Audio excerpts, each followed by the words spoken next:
nè đã cần đôi xe cần đôi được khăn người châu máu được khăn khăm thì cái hám khăm cái nhà bọn đi đây cái khăm em luôn mình túi gì mua châu mở lô thì sao mà ta ở đây như không tăng căn sai hay nhé lắm cái bọn đi prank hay hay đưa control cái năm sai là cái trăm tạm trung năm bên nữa một này đi thì mình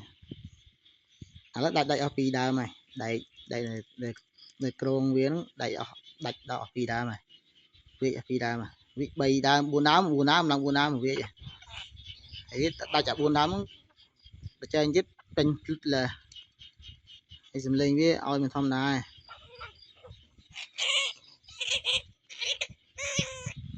คนมองôm đâyนี่ชีวิตเนี่ยกันโดนแล้วนี่